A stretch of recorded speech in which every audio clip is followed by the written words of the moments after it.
If you haven't met me before, my name's Rachael Fallon. I learnt to scuba dive 30 years ago, and I just figured that out today and thought, my gosh, I am getting old. It seems so old. So 30 years ago, I learnt to dive, and I've been working full-time as a dive instructor at Abyss Scuba Diving for the last 23 years. I'm a PADI course director, and I'm also an Avelo raid diver, what I just did a few months ago with Aviad over in Hawaii. We also have Aviad on the presentation today. So Aviad Cahana, that was probably my most nervous bit I had to say was your surname. I got it right, hopefully. He'll be with us today as well. He's over in Miami right now, and he's been an instructor for 20 years, and he's been working on the Avelo system and diving the Avelo system for the last 4 years. So he's the eventer. So if you've got any questions, he's the man to be hitting with them. And then last but not least, we have my amazing dad.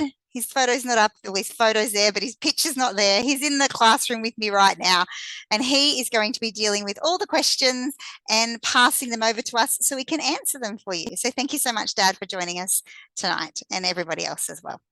So what are we going to look at tonight? What are you going to learn, and what's this all about? Okay, so the first thing we're going to talk about is the question of weight and why has scuba diving come so heavy? You know, we've got a bike shop next door to the dive centre here, what Jamie loves. And you go in there and you go to talk to them about getting a bike, and it's all about the weight and how light the bike is. It's just something not discussed in scuba diving. So we're going to talk about the question of weight. We're also going to talk about how we use our lungs. I'm guessing most people on the webinar tonight are scuba divers, so they all understand how to use their lungs with buoyancy. But we're going to go into this in a lot more detail of how that works. Next thing we're going to talk about is your wetsuit compression. If you're in southern Australia, Sydney, like myself, most people are diving in 5 to 7 millimeter wetsuits, and there is compression of them suits, obviously. So we're going to talk about them and how that works with diving and the Avelo system. Then we're going to have a little look at the solution of the Avelo system. That's what we all want to know about. We want to know how it works, why is it better, and the solution to all them problems I've just discussed. I've had a lot of questions. I've been ringing dive centers and having a chat to them, but I've had a few questions about safety. So we definitely need to talk about that. And really, scuba diving is so safe already, but some of the Avelo things are actually safer than what diving with traditional scuba units are. So we'll have a little talk about that. Then the system has been used in Hawaii for the last 4 years. It's just been released in Bonaire and Catalina as well. And there's been a fair amount learnt over that period. So we're going to talk about what's been learnt and what divers are actually saying, people that are learning it. Myself, what I thought when I first dived it as well. Then I think something that people want to hear is the rollout. So how do you get to dive it? When is it going to be available for you to dive, for you to buy, for you to rent, for you to enjoy the Avelo system? Then we'll do some questions. So as the questions have come, as I said earlier, just pop them in the question and answer section down the bottom. We'll go through all of them, and then we'll go through some advanced concepts. So if there's some geeks out there that want to know a bit more information, Aviad loves this section. It's probably not my cup of tea, but he loves this section. So we'll do some advanced concepts. So hit us with some tricky questions. We'd love to talk to you about them. And after them advanced concept, we'll go through some of their more tricky questions. So now I would love to hand over the man himself, the inventor of Avelo, Aviad. Hand over to you, mate. Thank you, Rachel. One correction on this. I'm in Maui, not in Miami. But you did pronounce the name very well. Thanks, Rachel. So thank you all for joining. It's a pleasure to be speaking on behalf of Abyss. And let's start. So this all started from things being heavy. So when I started diving, they were heavy. That was in the mid-90s. And I did an engineering degree and worked in it for a bit, and I came back to scuba, and they were still very heavy. And so the impetus to this whole thing came from the scuba industry in general. The gear is very heavy. And from what I'm hearing from Peter and Rachel, you guys have some dive sites in Sydney that makes that heaviness even worse, climbing up and down gills. So this was really where this all started. And as Rachel said, in this presentation, we're going to talk about why it's heavy. And did it start that heavy? What was the history of that? And then we're going to talk about the weight as part of the problem. There's other issues. and then what can be done to make it better. So the first concept is why scuba must be so heavy. And the simple answer is it's because it's very buoyant. If you take a wetsuit and you take a BC, even though it's empty, and it doesn't matter if it's a wraparound BC or if it's a wing and backplate, at the end of the day, it's an air pocket, and they are buoyant. They have their own buoyancy, and then you put on top of it an empty tank. They have their own displacement. They have water displacement. And when you look at it, you'll see that it's about 32 kilos on average, or 32 liters, if you will, of how much water is being displaced. And I will tell you, this is the first time that I am giving this presentation in metric. And we actually developed this system originally. Everything was developed in metric because it's much easier to do. But then I gave this presentation so many times that no doubt I'm going to say the words pounds and, miles and inches. So just bear with me. So going back to buoyancy, the regular gear displaces about 32 liters, which means that you need about 32 kilograms of weight. And it doesn't matter if that weight comes from the weight of the tank in the case of a steel tank, or it comes from the combination of an aluminum tank and more weight. At the end of the day, you have to carry about 32 kilos. And then on top of that, you have about 3 kilograms of air that's in the tank, in a full tank, in a regular fill. So all that weight means that we are now carrying something like between 35 and 38 kilos, and that's a lot. How much it is something that you can measure for yourself. If you take your own body weight and you take a percentage of that, it is known in the outdoor industry in general that the percentage of body weight is the carrying capacity of a human, and we have a rating for it. And on average, usually carrying about 20% of our body weight is considered comfortable. And these are the weights, and you can say these are based on average around the world. And as soon as you start to put another 5% of your body weight on top of that, and a little bit more and a little bit more, we're starting to feel it a lot more than just the 5% extra. And as an industry, we're landing the amount of weight that we are carrying, we're landing somewhere here. And again, that's something that up until now, you can't really fight because it has a certain displacement and you have to work with the displacement that you get. At the same time, every other industry, especially in the outdoors, was racing towards lighter and more efficient gear. If you think about mountain biking and skiing and climbing, the name of the game was make things lighter. And with scuba, it was considered impossible. So let's go back to the early days of diving. So scuba started with just a tank and a regulator and no BC. The compressed air in the standard tank even then was about 3 kilograms. What it means is that you have to start the dive about 3 kilos of force heavy in those days, because you're going to consume about 2.5 kilos. So at the end of the dive, you're going to be about a half a kilogram, which is very comfortable to control. But it was the issue was that you have air and you consume it, and you have to be neutral towards the end of the dive. Doing that was not comfortable or safe. The reason for that is that when you're sitting right now and you're breathing, there's a certain volume that you exchange in your lungs, and that's called the tidal volume. That tidal volume for the average person is about 500 milliliters.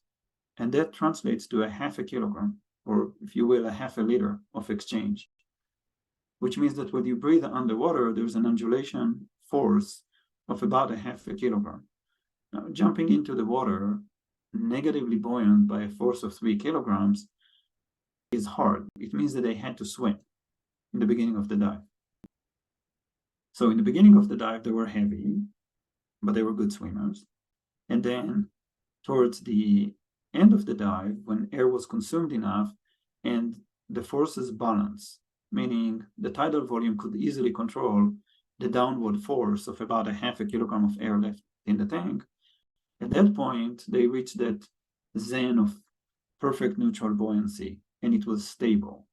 And that's a concept that we will talk a lot about today. It's not enough to be neutrally buoyant. You can always be neutrally buoyant. It's the stability of it. It means that you can go up and down the water column with no changes to your buoyancy. And even if you have a cramp or you need to deal with an issue, you can just stay where you are. And if you move a little bit up or down, it doesn't really change.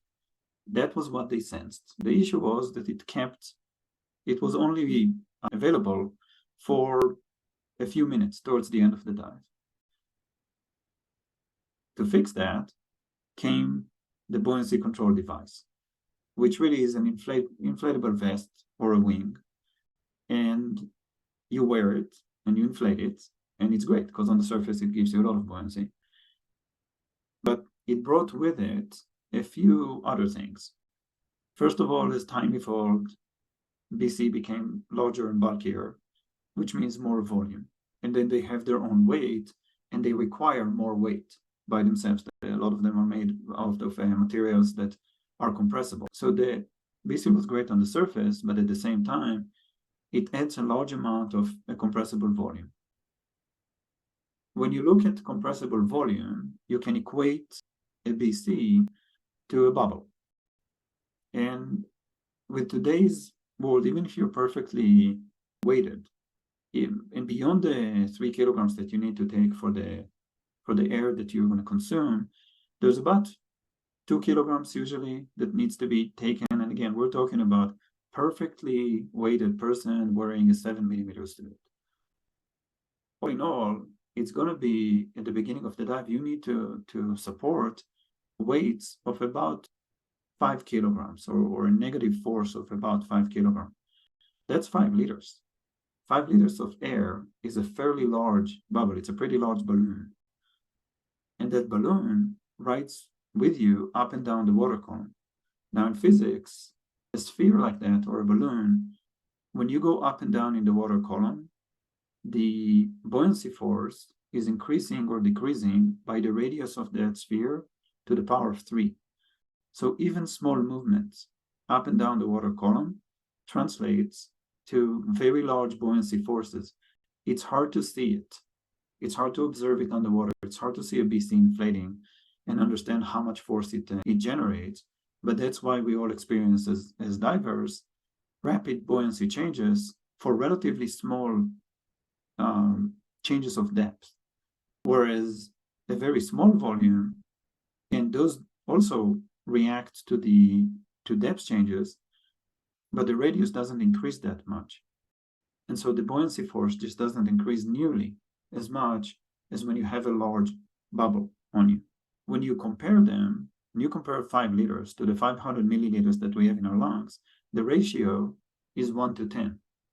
So what we all got used to and got very good at instructors, not only for ourselves, we taught others for years. The trick of scuba is how do you take somebody that has, a buoyancy control device inherent to them that can control about 1 pound or 500 milliliters of force, and you make them go up and down in the water column and adjust that to control developing forces of a balloon that is 10 times larger than the tidal volume, which leads to adjustment in breathing. And it's a lot harder to do because it's a large force that keeps going up and down with us. But we got used to it. We got very good at teaching it. The concept that we're introducing is the zone of stable neutral buoyancy. Stable neutral buoyancy means really how many meters in this case, how many meters you can ascend or descend without really needing to touch the BC at all. That complete freedom of swimming up and down in the water column like a free diver. And the trick is while breathing normally without the need to really change your breathing like we do today. Because we all become very good at changing our breathing because we compensate for the BC. But go back in time and say how much can I go up and down without changing my breathing and without getting out of buoyancy control, where I'm still am stable. Neutral buoyancy today is limited to a very limited force. It's a very limited depth range that you're stable. You can definitely be neutral, but you need to adjust it all the time. And that is a result of the compressible volume. The larger the compressible volume, the narrower that zone is going to be, and the more on guard you have to be while you dive. If you think about, a lot of you are experienced divers or very, very experienced, and if you think about it, it takes so many dives to learn how to anticipate. You're always on guard. You know that you're going to go up. You've touched the BC, you release a little bit of air, you know that you're going to go down. You're managing it in advance. But there was a time that you didn't need any of that. You just swim to where you want to be and you just hang there. The smaller the compressible volume, the larger that zone becomes. And we all know that. That's why, as instructors, we tell students all the time to reduce the amount of weight that they're carrying, to be perfectly weighted for a dive. But even then, at the beginning of the dive, for a longer period of the dive, you're still sitting in a narrow zone because we're carrying a large compressible volume. It exacerbated, to be overweighted exacerbate this problem dramatically. And again, we all know that. So it's not a mystery why at the end of the dive, for those early divers, they had that magical, zone of stable neutral buoyancy that was essentially the entire water column. Now, a lot of the questions that I'm sure you guys have is, what about the wetsuit? We all know that wetsuit compress.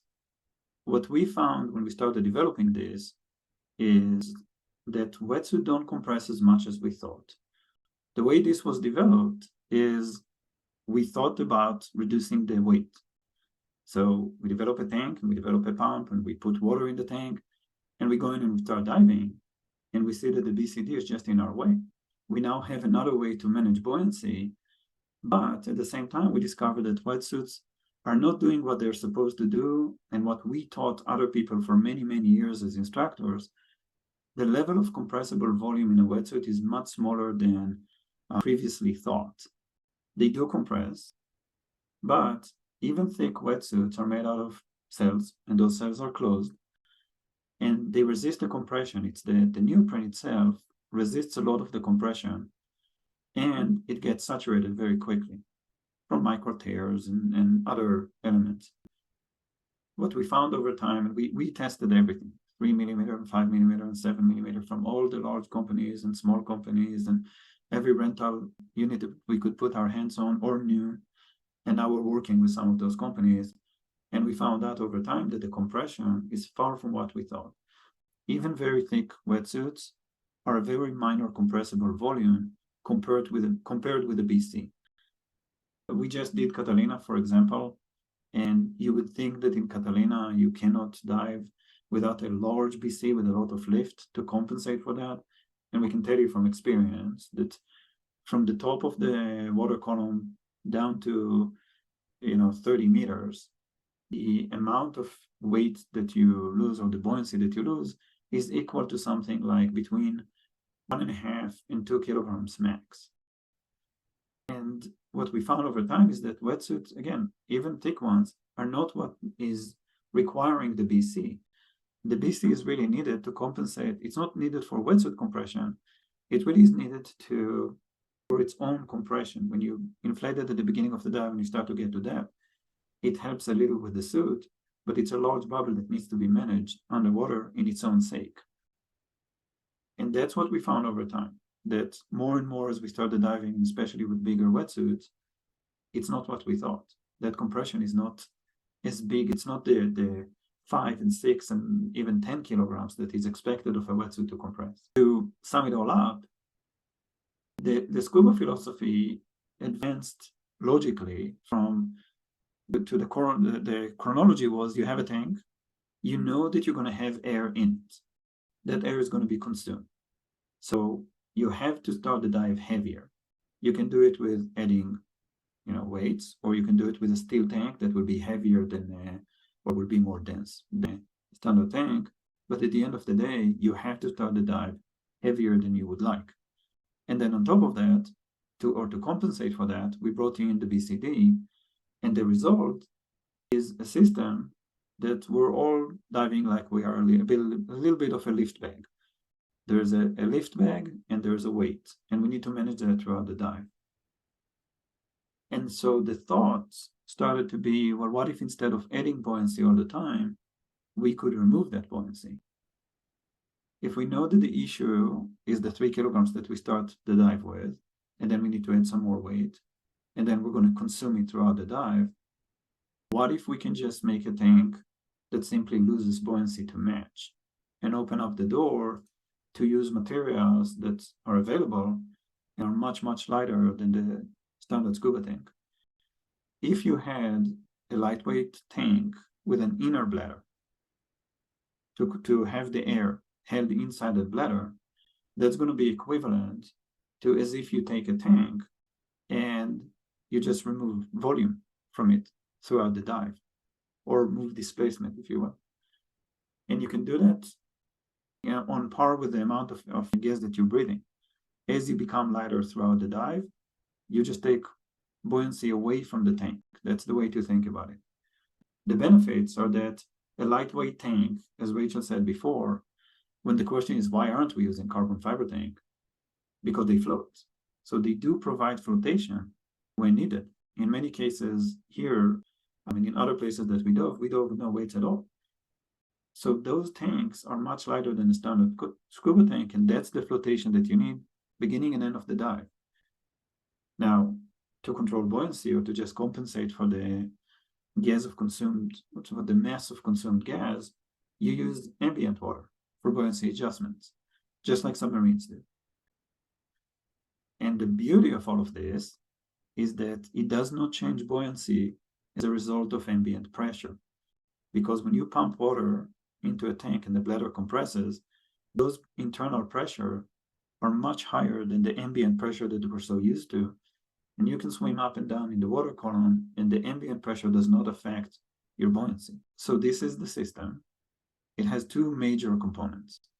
You have the hydro tank, which is a tank. So as we said, it's a carbon fiber tank.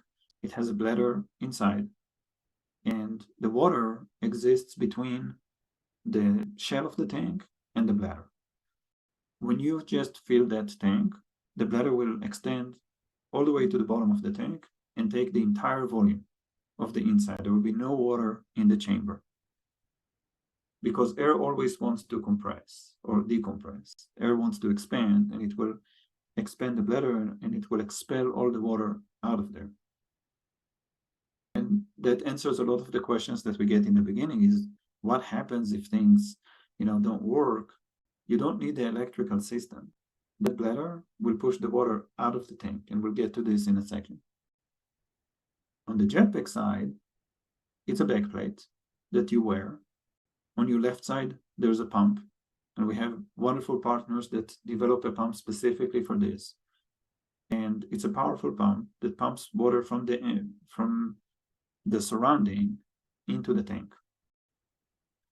And here, there's a check valve that doesn't let the water fly or flow back in. And we have a purge valve. So when we need to get water out of the tank, we open the purge valve. To run the pump, there's a button. It's a simple on-off button. This system is not automated, it's manual.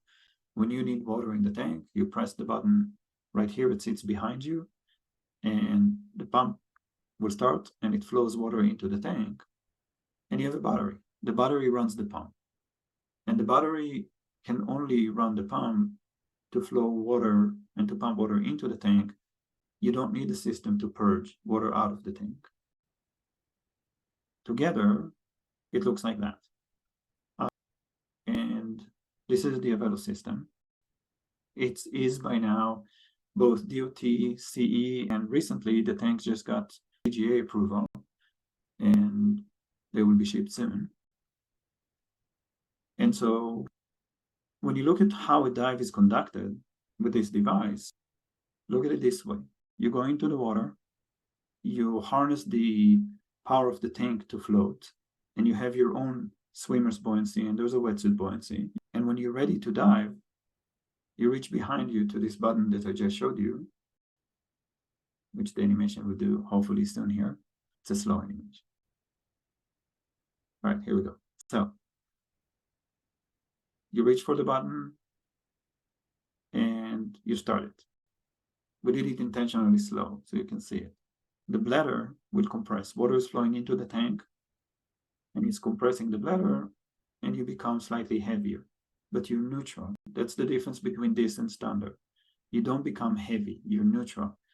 You swim down, just like a freediver swims down, except you have air. When you reach your max depth, you just hover there. And whoever's going to participate in the red training will see that, because we're doing that. And you see, you swim down and you just stay where you are. You swim for a period of time. Usually that will be anywhere between 15 and 20 minutes. And usually when you consume enough air, usually it's between 500 grams and a kilogram of air, where your tidal volume is not enough to support that, you pump more water into the tank, but it's very subtle. The changes in buoyancy are much more subtle than they are with standard scuba. There's no forces that develop. You put more water in the tank to replace the amount of gas that you just consumed, and you continue diving. You go back to neutral buoyancy again. And again, the only change here to buoyancy is related to the amount of gas that is consumed from the tank.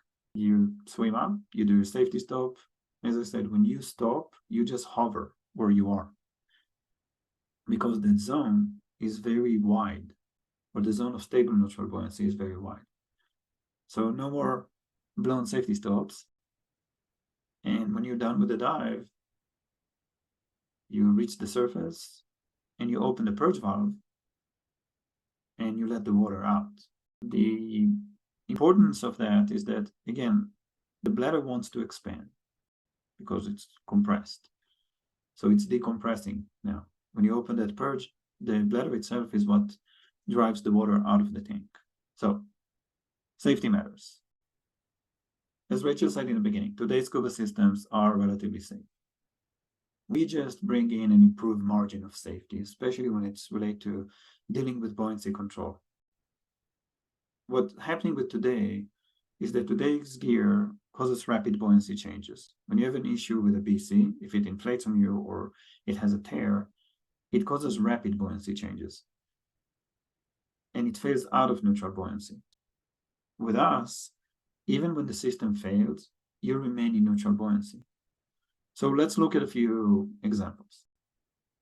You're diving with a BC today and a weight pocket falls off or a weight belt falls off. That's an instant upward force equivalent to the amount of weight that you just lost. And in some cases, that's 6 to 8 kilograms, much, much larger than the tidal volume. It's hard to control. Power inflator stuck open. If you look at the BC, it tells you how much lift you have. Many of those are a large lift, usually in the 15 to 20 kilograms of lift. Power inflator gets stuck before you know it. It's a very large force that develops. Whereas with us, the equivalent to that would be a water leak. Now, a water leak in our case is a very, very slow event. Water is 800 times denser than air.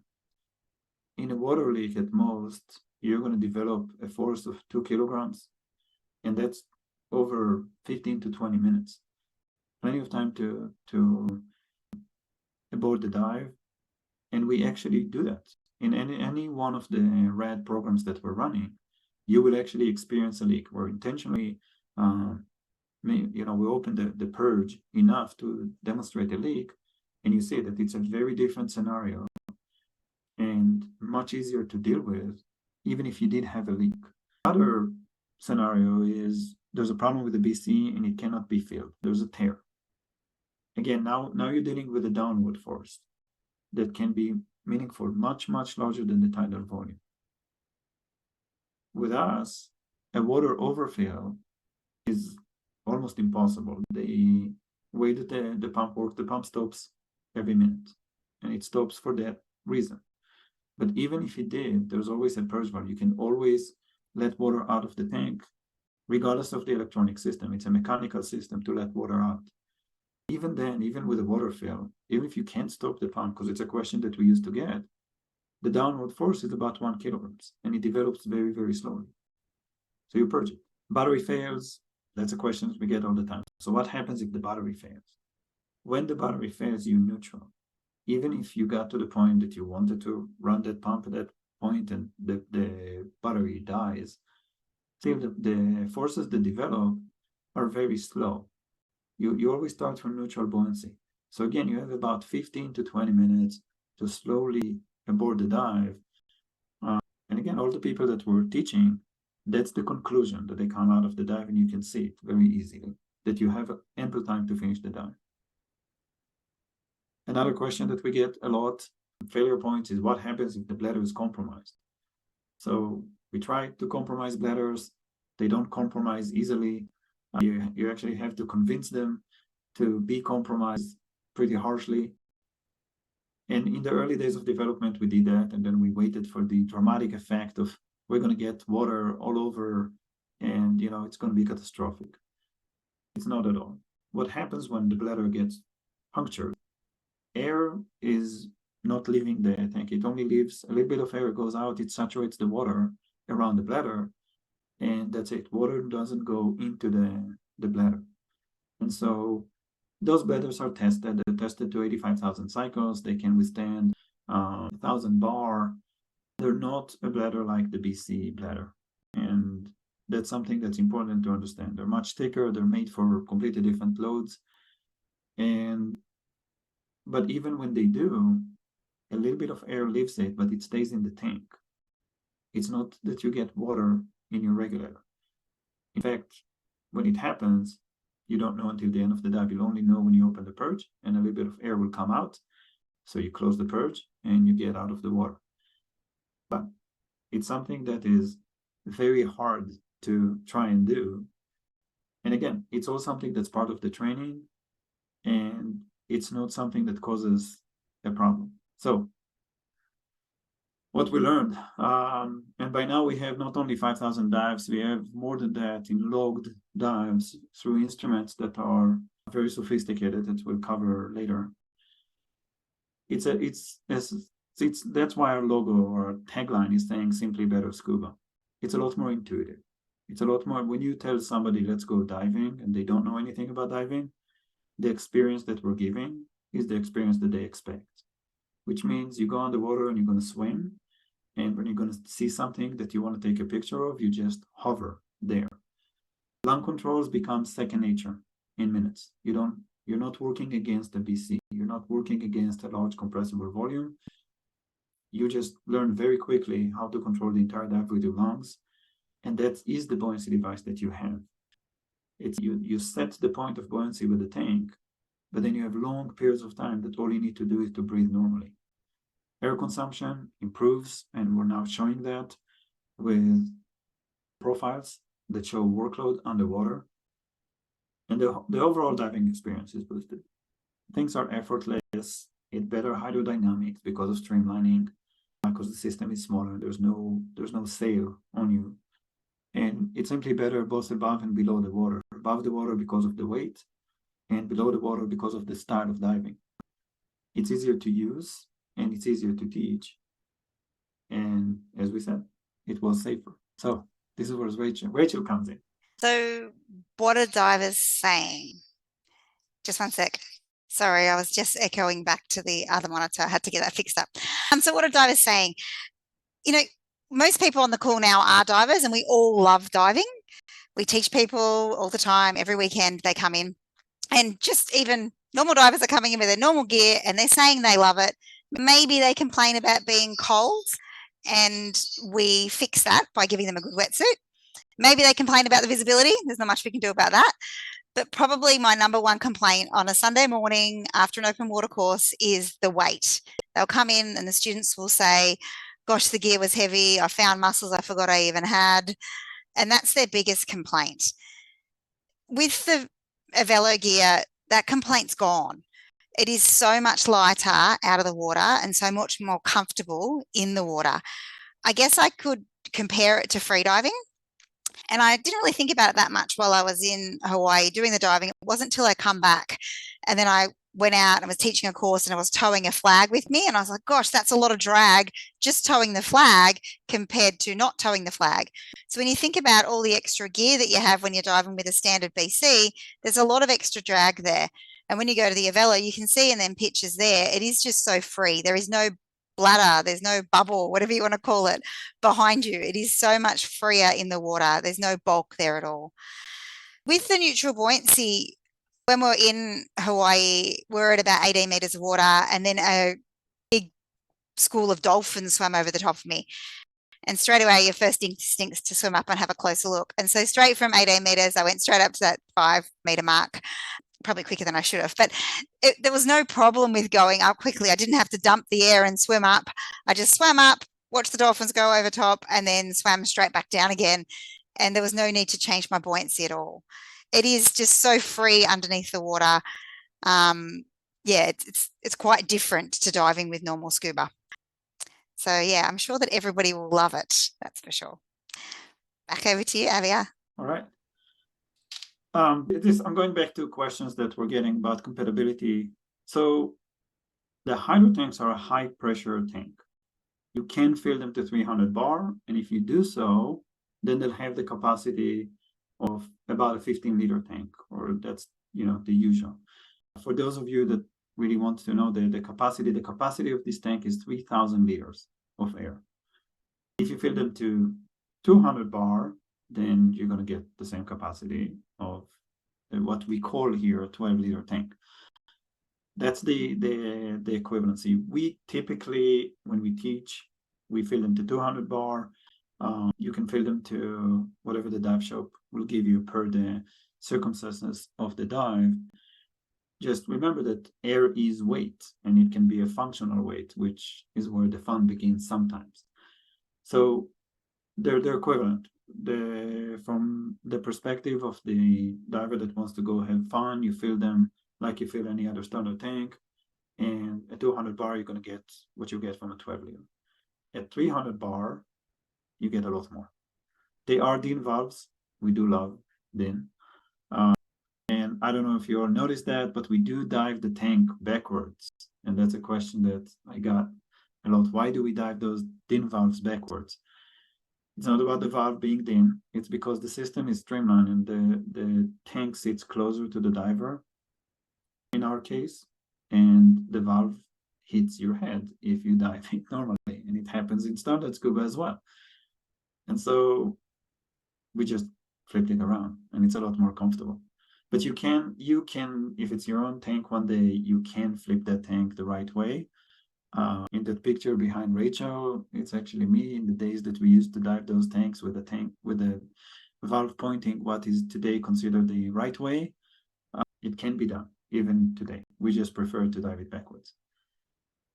And which are compatible, yes, to 40%. It's approved for use in Australia. I said that about the AGA. Hydro test. So in the rest of the world, the hydro test is every 5 years. Australia has, you guys have your own rules. Every year, hydro test and visually inspected. And the bladder is replaced when you need it, or every 5 years. And that's something that will be covered in our Avelo technician class. But it was designed to fit current infrastructure. But at the same time, to support some future improvements, because we're opening up the door to significant lightweighting in the scuba industry, and we're bringing all kinds of other benefits with electricity and other things.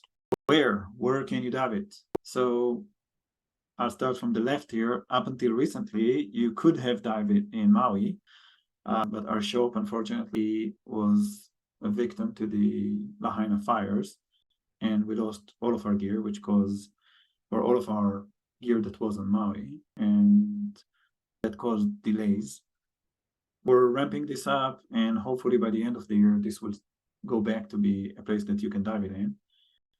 Catalina, we just onboarded. We are planning to be in Florida sometimes in 2024. Bonaire is now fully operational. The Red Sea is something that we are planning to bring in 2024. And of course, you guys. That's you, Rachel. So this is the exciting bit. In 6 weeks' time, the 5th of December will be the first course in Australia here at Abyss Scuba Diving. So we're super, super excited about that. The first course is fully booked, but there is courses later in that week that do have availability. So my guess is by the end of this webinar, there'll be no spots left. So jump onto the website at the moment and have a little look and see what availability is there. And you can book it live online. So if the spot's there, the spot is there. How does the course work? So for these particular courses of this 2-week period at the beginning of December, it will be taught by Aviad himself and his head instructor, Jay. So they're coming out from, not from Miami, from Hawaii. So they're coming out and they will be teaching the course over that 2-day period. So for these particular courses, there'll be 2 dives done off the shore dives, and then we'll be doing 2 dives out on our boat as well. So yeah, it's a once in a lifetime opportunity to be going out and diving with the inventor of the gear. What's very exciting. We're all keen, all the staff here, to be going out and doing it. And I'm sure you guys are as well. So what about after the course? What are you going to do then? Or maybe you can't get in them courses because they're fully booked. So after that period, we will start running courses, obviously out of Abyss, and we'll be doing it as a 1-day course. So it will just be the 2 shore dives. You'll be certified after that. Obviously, you can rent the gear and go out diving, but the program will be cut back to a 1-day course. So the RAD course is a 2-dive program. And then the important thing is that after that, we will have equipment available for rental, and a full Avelo set will be $99 for rental. So it's pretty similar to a standard set of gear. I think it's about 10% more than a standard set of gear. And that will be available for rental straight after the courses in December. And then what's the rollout with the rest of Australia? So the plan is for us to run it in Sydney for the next 6 months, and then mid-2024 is when we're going to roll out throughout Australia. So if you're in a dive shop, you dive with a dive shop somewhere in Australia, have a chat to them and ask them if they're going to be doing the Avelo program. But yeah, we will be going around and teaching other dive centres and training their staff so they can start teaching it as well. So hopefully you guys will be all diving it very, very soon. So I think we've got time for questions now. It looks like there's quite a few questions there. How are we going to run this, Peter? Are you going to, Dad, are you going to read them out? I was reading some of the questions as we were going through, but okay. Peter, do you want to moderate, or do you want us to, or do you want me to? Just go for it. Go, grab one and answer it. So one of the questions, or several questions there, were what happened to the pressure of the bladder. So that goes right into our advanced concepts. So we'll start there. So yes, when you compress an inner tank inside your tank, since it's the same number of molecules in the tank and you're making the volume smaller, the pressure must go up. And that's something that in the early days, we thought it's going to be interesting. So here's a dive profile. Here's a regular dive, Avelo dive profile. In this case, the diver started with 228 bars, jumped into the water, started the tank to put water in it. It goes up again. This is a 300 bar tank. That's not a problem. And the way that we monitor our air is exactly like you're seeing it. And that's what part of the RAD program is. You take the max pressure of the dive, and it will always be at the beginning of the dive, and that's your reference pressure for the rest of the dive. In this case, in the example shown here, the turning point will be half of that point. And then even though you can see that the diver, you can see behind it that the diver did a water fill here, and another one even here, the trend line is matching exactly standard scuba. So just like standard scuba, except what you do is you use the reference, the max pressure of the dive. That's the max pressure. You turn at half according to this, and you're out of the water. Your reserve would be a quarter. When we do the RAD, we do it in the rule of thirds, but that's more of a convention. So that's how you do the Avelo dive if you dive an analog gauge, like just a submersible pressure gauge with a needle. That's how when we started diving, we dove with just these, no dive computers and all that. But we started to see interesting things through the dive. And here's what the same dive looks like. In the beginning of the dive, when you pump water into the tank and that pressure goes up, we can calculate exactly how much water is in the tank because they're equivalent. So for any amount of pressure that went up, we know how much water is in the tank because the bladder volume must go down proportionally. And so we started tracking that. Every time that the diver pump water in the tank, we know that the bladder volume goes down. So here's the first water fill, here's the second water fill, the third water fill, and this is the final purge. You can see that the bladder expanded back to a 10-liter bladder, which is the inner volume of the tank. That's the purple line on the right here. Tracking this air pressure means that we not only know how much water is in the tank, this type of data allows us to start comparing it to the workload on the diver. So we started looking at the data from a fresh set of assumptions. If you know the tidal volume of the diver, you know how much forces that they will easily be able to handle with their lungs alone. At the beginning of the dive, they're buoyant. They start pumping water, and we can quantify the zone of stable neutral buoyancy based on the diver's tidal volume. You can see that they become negative, but they're still inside that comfortable breathing range, the comfortable force that they can control with their lungs. And then they just breathe.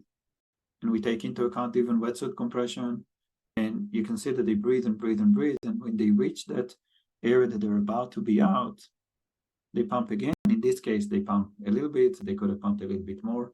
And then they did another fill, and they got out. So we're now tracking this information, and we're working with two of the major, the leading companies in the scuba world. We have, in one case, we have Scuba Pro, and we're also working with Shearwater, and we're starting to develop profiles that we track at the end of the dive. You'll be able to see exactly how efficient you were throughout the dive. And when you stay within that zone, we're tracking everything. We're tracking the forces on you throughout the dive. And you can see that when you're in it, SAC rates, which is an equivalent to a workload, the workload is minor and it's really nice. But when you're out, and even a little bit, these forces that we're tracking here are far smaller than forces that the BC would develop. We don't have room on this screen to see the forces that the BC would develop. We track everything. In this case, this is actually somebody who's a course director, very, very experienced diver, could barely feel. They didn't even know that they were out. Without these instruments, you can't tell that you're a little bit out. Yet air consumption rate rise a lot more than you would think. And they really are taking away from the efficiency of that dive. And we're developing a whole field where on the same amount of air, even for very experienced people, you can be more efficient than you thought, let alone for a recreational diver. So this is a deep dive into, yes, the pressure in the tank changes, and we're taking advantage of this. But at the end of the day, that change in pressure is not, you can dive this system with an analog old school gauge without a problem. That's a long way to answer that. Go back to the questions. Well, gosh, you hit one of the big ones to begin with there, Aviad. But yeah, there's heaps more there. So there's heaps of questions there. I'm just trying to type answers to the easy ones. I'm leaving you to do some of the more technical ones. Well, I can go through them. You guys, you tell me what you want me to answer. Yeah, okay. What will the cost of the bladder be replacing every 5 years? Insignificant. A few, the lower tens of dollars. Okay, cool. Is a certification recognized by PADI, or who acknowledges the certification? We are. We are the certification body. We're following ISO. We are both the manufacturer and the certification agency for this. Okay, so it is an ISO certification, so we're right in that respect. How many kilos of water goes in the first pump? 2. 2 kilos of water goes in the first pump? Yeah, it's a liter. Sorry, it's a liter a minute. So it's one on the first pump. 1 kilo. On the first pump. That's the first cycle. You can do more. It's limited by the pressure, not by the number of cycles. Yeah, okay, cool. What is the depth rating of the system? 200 meters. Okay, I think that's deep enough for you, Paul. It's definitely deep enough. A couple of people asked about dry suits. How do things change when you've got dry suits? Let's have a chat about that. Dry suits. So we dove dry suits in Catalina. They actually have an instructor that only dive dry suits. He would not touch a wetsuit. So yes, dry suits. It's a lot lighter to dive a dry suit. It takes the sail out of the equation. You do manage the dry suit, but still, you manage the dry suit alone in that regard. So he loves it because it takes a lot of the weight off of how much weight they usually carry. I think he reduced the total weight that he reduced. Thinking it's like 27 pounds, so 12 kilograms less than what he usually dives, and it's a lot more hydrodynamic. I dove dry suit for a week in Catalina without a problem. He dives a tri-lam. I dove a neoprene type dry suit. Both work. Excellent, cool. How much residual air do you need to purge the water at the end of the dive? Even at zero, the bladder is a lot tougher than a regular bladder. Even if you had no air in the tank, at all, the bladder will has a mechanical force and it will get the water out of there. It was designed for it. You don't need any. Okay. But obviously it will be very, very fast when you have 300 bar in there. Okay, we've got a question here. Somebody said, you were saying that you duck dive at the start of the dive. In 27 years of diving, I've never taught to duck dive. Just in case there was a problem, what would happen? What was to happen? We could fin up, if possible, to do a descent first.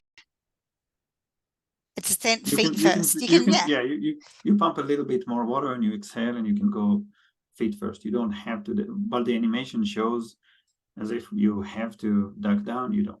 You can swim down feet first. I think you guys did that when you were on Maui. Yeah. So it's not like a duck dive when you're going free diving on the surface and you're breathing up and you duck dive down. It's more exactly like scuba. So you put a bit of water in there, your head's just underneath the water, and then you turn your body so your body faces the bottom of the ocean and you swim down slowly. So maybe the duck dive was a bit of a harsh description. It's not really like that in real life, just like you normally descend pretty much. What's the best way to travel with the system? I'm thinking about taking it on flights. We fly with the system all the time. There's two ways to think about it. One is you have your own jetpack and batteries, and you go to locations where they keep the tanks, which is what we're expanding to right now. And that becomes equivalent to what you do now. The other one is we fly with tanks all the time. You open it, it opens a little different. It's very, very easy to inspect the tank because it's a large opening at the top. You land, you close the tank, and they'll fill it at the shop. Again, most of the locations that will fill that will have their own Avelo technician. So they're going to close the tank to the right torque and you fill it and you go diving. We fly with them constantly. Yeah, I think in Australia, and there's people on here that aren't in Australia, I think they're probably more talking about the batteries and the pump. We don't really take tanks anyway. They're made to fly. The battery is made specifically for flight. It has the right rating for flights. In the US, it's TSA. And it has the right power requirements. So all major airlines, it's below their requirement for an airline. It's written on the label of the pump, of the battery. And it was made specifically for that, for flights. Same with the system. Okay, we've had a few questions about what about tech? What about side mount? We do not talk about technical dive. That's the official response. We're starting with recreational divers. Obviously, it has applications for all you tech divers. It's a larger tank. It's a 300 bar tank with a 10-liter inner volume that is lighter. And if you side mount, you suddenly have, instead of 3,000 liters, you have 6,000 liters in two of those. But you only need one pump and one battery because you only replace the amount of gas that you breathe out of them. It doesn't matter actually how many tanks you have. You can have 3 tanks. You still need one pump and one battery because even when you breathe that much gas out of there, there's still plenty of power in the pump, in the battery to pump that much water. So it becomes exponentially lighter if you dive more tanks. We're working on this. It's not a goal immediately. It will be something, it will be something that will come in more in end of 2024 or 2025. Yeah, makes total sense. Let's just get the recreational side of things up and running first. The question that I'm sure is on everyone's lips, the price to purchase the system. So we don't have pricing right now. The business model is for rental. Part of the whole concept here is that you travel light. So where it exists right now, it's a whole ecosystem. And the ecosystem of Avelo is going to grow. The idea is that you travel light. You go and you rent it where you get to it. We are talking about starting to get into more of the retail side, or at least for some of the components in 2024. You can expect that the prices will be several thousands of dollars. We do not have final pricing right now. And our mindset is really more on the rental and fly to where the system exists. Go experience, dive it like that. There's a reason why we're expanding to destinations. But that's something that will come up. Middle of 2024 is the target date.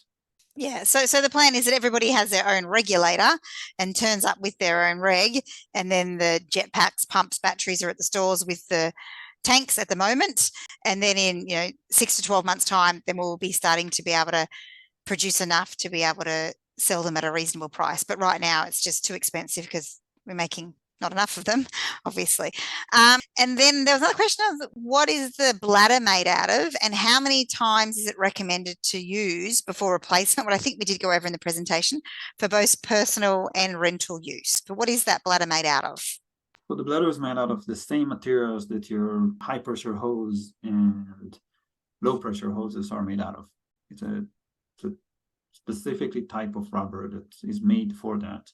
Those are the same materials, and that also answers can you use nitrox with it, whether partial pressure or not? Yes, you can use nitrox. It's the same materials that you use in scuba. Okay. And it's cleaned in the same way. This one I can answer to give you a little rest, Aviad. What certification card is it? How are you going to get it, etc. So you go online and you do your theory online. And it is all very professional, nice, very easy to do on your iPhone, your iPad, or a PC. And then you go and do your in-water training at your dive center of choice, and then after that you get your certification online. So it's not a plastic card, it's a digital card that's online, and it's got a QR code on it that shops can scan to check that it's all legitimate, etc. So like most agencies are going now, it is an online card. What is the effect of using corrosive salt water in the system? It was made for it. It's the inside of the tank is aluminum. And we've been diving it now for the last 4 years. It's like an Avelo technician opens it up, inspects it every year, does the inspection and close it back up, and you go diving. It's very similar. Again, the materials are not, there's nothing novel about the materials used in this system. Somebody's asked a question what I can answer about the certification. So if you're not certified, can you go straight to the Avelo? At the moment, no. So you need to be open water certified to be able to do the Avelo training. So it's not an entries level certification. You'd need to do the open water first and dive with a traditional style gear and then go from there. Can the tanks be filled by any dive center or just Avelo operators? Yeah, it's just a normal tank. So it's got the fill on the side of it. Any dive center can fill that. That's no problems at all. It's a question about what about if there's a malfunction of the pump, what we've gone through in the presentation, that's done. Somebody's put the question Europe, question mark. Europe, yes. One day. Yes, it's on the table. We have a lot of requests from Europe. As I said, we're starting more with destinations and we're going carefully. But yes, Europe is definitely on the map for us. As I said, we're dealing with a lot of requests, and the amount of gear right now we have to be very selective. Gear is coming. It's scaling up dramatically over the next year. Okay. Somebody said after diving, the question for me, after diving for 30 years on normal scuba, was it hard to switch over to the Avelo? Nope, I'm very flexible. I can touch my toes. No, just joking. The Avelo gear, when I first got in, it was just so light and so easy and so free in the water for me. I actually straight away after the dive thought this was easy, loved it, and no problems at all. Whereas my dad, who's maybe not as flexible, I don't know, he did get out after the first dive and go, it's good, but I don't know. And then did the second dive and was similar. We went back to the hotel afterwards and he was like, oh, I'm not 100% sure. It was good, but then we went out on the boat the second day and I could just see underneath the water there was that light bulb moment that he was like, yep, I like it, and got out and said, right, how do we get this stuff to Australia? Let's talk, let's make this happen. But yeah, to be honest, his first dive, he wasn't totally sold on it. It did take a extra 2 dives for him to be sold on it. But is that the normal, Aviad? What do people normally do? Are they normally sold straight away or does it take a bit longer? For the most part, people, especially professional divers, get like you did from dive one. Now, but there is, you kind of touched on it before when you were saying that the program is 2 days. We've seen it everywhere that we've been, that the 2 days is important because for all of you instructors that are on this call, the first day is true training. The first dive is designed to just get you the sensation of going into the water with no BC, just the getting out of the system, that you got to have a balloon on your back. And then we're doing some skills that are really cool. You're going to go up and down in the water column a lot more than you ever thought you could without the BC. And then on the second dive, we're doing a lot of skills. What we're finding a lot is after the second dive, a lot of people are saying they want more because now you want to go dive it without somebody telling you to do a lot of skills. And that's exactly what happened in this case, that the next 2 dives, when you dive it just for fun, are everything. That's where the magic happens. Yeah, and I definitely agree with that because obviously Dad wasn't too sure after the first 2, but after the next 2, obviously he's committed and loves it now. Somebody's put a question there about how long does it take to change/recharge the battery between dives? Excellent question. Sorry, I didn't even touch that. 20 minutes. It's going to go back to the green. So the battery has 2 lights on it, red and green. If it's in green, you go in. If it's in red, you don't. It will go 20 minutes is usually the minimal charge. 40 minutes if you get it to almost full, and then like any other battery, it has to get it from 100% full, it takes like another hour and a half. But between 20 and 40 minutes, and the battery is back to normal. With that, I'll answer a couple of questions. Like, let's go wholesale on this. The battery usually lasts for 3 dives. You don't need to replace it every dive. During the training, you will replace it every dive because it's part of the training. And it depends on the level of experience. Very experienced divers can do 5, 6, 7 dives on the battery. And, you know, if you really are straining the battery for fun, and some people do, then you replace the battery after the dive. That goes, it depends how you use it. If you really are just diving for fun, you consume very little battery throughout the dive, so much so that we are dealing with a lot of requests to, the battery has a lot of capacity to it. We're dealing with developments to start connecting the same battery to other devices underwater. That, Rachel, one more thing. I'm seeing one of the batteries. One of the question was, can you use any regular dive computers? Yes, you can use any regular dive computer with transmitter. You don't need. We don't even develop dive computers. We develop something called the Avelo mode, which is an addition to the dive computer.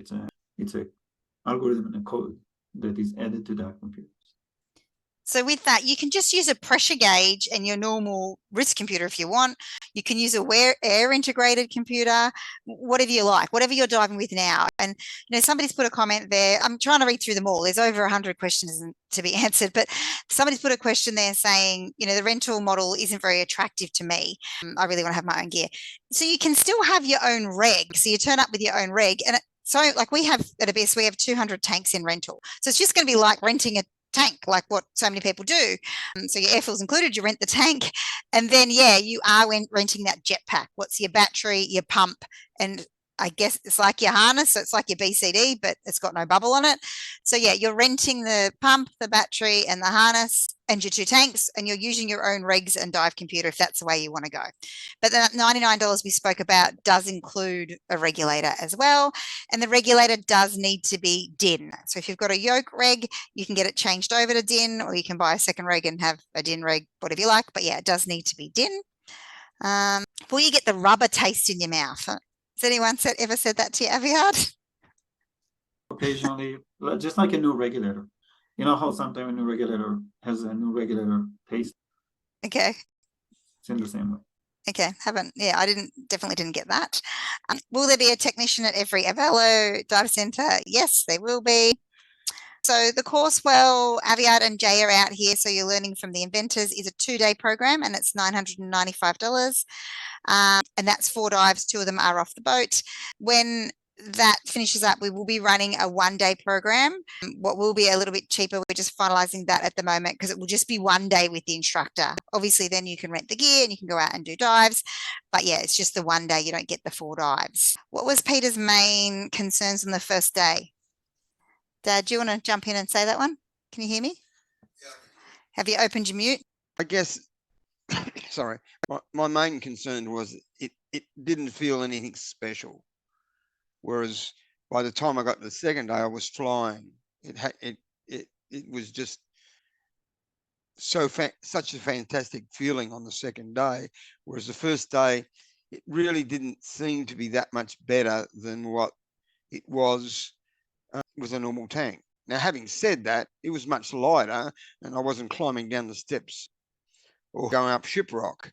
I was just walking on flat land, and it was an easy walk into the water on the first day. So I wasn't comparing apples to apples either. But on the second day, when I went out on the boat, and then that feeling was just so much better than what normal diving is. You know, I've been diving for 35 years, and that feeling was just so much better than anything I'd experienced. Cool. Thanks for that, Dad. Somebody said they stepped in late and they missed some of the presentation, but I just they've got the question of positive buoyancy on the surface. So I just want everybody to understand that. So you are positively buoyant on the surface. Your face is out of the water. You're not going in the water feeling like you're going to drown or anything. You just don't have that big bubble on your back. So you're positively buoyant. Your face is out of the water when you get in the water. And then you do your 1 pump that can give you a bit of weight to go underneath the water. But if anyone was worried on the surface, all the units have SMBs on them, sealed, so you can actually sit on that or wrap it around your neck or however you want, like a pool noodle to a certain degree. So there is that buoyancy factor there as well. Can it be charged from your electric car? 1 day. Yes, it's the chargers are fitting a regular charging system. So just like you charge your laptop, you can charge the battery. So they are universal, the charging. But it's not a USB. If you're asking if it's a USB, no, it has too much power for that. You need a real amp. Somebody's asked, can't you just put a plug and use your yoke reg? So put a plug in the DIN. You can't, because it's a 300 bar DIN. So 300 bar DINs have got a longer thread in them, so you actually have to use a DIN reg. And yeah, somebody else has just asked what batteries does it use. I don't know, have you looked through Aviad? There's lots of questions that are kind of the same. There's a fair few people saying, well done, thank you, enjoyed it, I'll be in touch, etc. But I think we've pretty much got everybody's questions now covered off. Yeah, I want to answer the pricing question. It's not that we don't want to sell the system. The rollout business model is through a rental. We are doing that because we want the people to have the experience and learn how to use it, and we want to introduce systems into the market.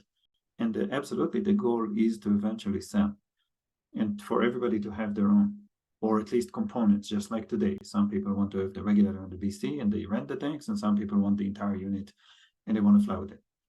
We do too. We want that. We're just not there yet. Okay, I think there was a few questions that actually come in today. What were the questions today that guy wrote? So they were quite interesting questions. So thanks for them for coming through. They said they'd seen that there was some system to stop the tank sliding out. Can you tell us more about that? I can. It's something that you need to see when you do your RAD. we actually designed the system to have, it's held in two locations. It's actually held from the bottom and the top of the tank. So band through BC, we don't have that because we don't need it. We're actually holding the tank differently. As I said, from the top and the bottom of the tank, so it cannot slide. Our tanks physically cannot slide down in the water. You can set it to a different height on the jetpack, but it's then held from the bottom and the top. Where did you even see that? I don't know where he's seen it, but it's one of our customers that dives regularly on the boat. And he asked that question, so somewhere he'd seen it. And there's a lot of thought going into it. It is really nicely made. It's absolutely beautiful, that's for sure, the setup. The other question he asked was, can you use a long hose with it? Well, obviously you can. So you're just using your regulator. So if you want to, he said, can we utilize the DIR approach? So yes, you're more than welcome to put a long hose on it if that's what you want to do when you're diving.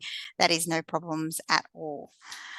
Well, I think that pretty much covers anything, unless you can see anything there more that we need to answer, Aviad. I'm going to be in the store tomorrow morning. I'm actually out diving after 1:30. So if anyone wants to ring tomorrow morning, they're more than welcome to. Or if they want to send emails, obviously we'll answer them. I'll even try and answer some tonight. So there is a few spots left for that one at the beginning of December, and it is on the website. So jump in online now and get yourself booked in for that program, for the 2-day program. What's great, you get to come diving with us. What would be nice. And I think that's probably about it. Anything else, Aviad? No, thank you guys. Thank you for attending. Yeah, thank you so much for spending the hour with us and listening to what we had to say. And it is really exciting. It's a change, lightweight, and maybe it will get more people diving, or people that have stopped diving start diving again. Thank you very much, Aviad, for joining us tonight. And thanks, Dad, for joining and giving your 2 bob there halfway through. And he's certainly looking forward to it. Dad's had a knee reconstruction, and he's finding it difficult carrying the gear outside the water. So he's looking forward to his unit arriving, and he'll be diving all the time in it. But thank you very much, guys. See ya.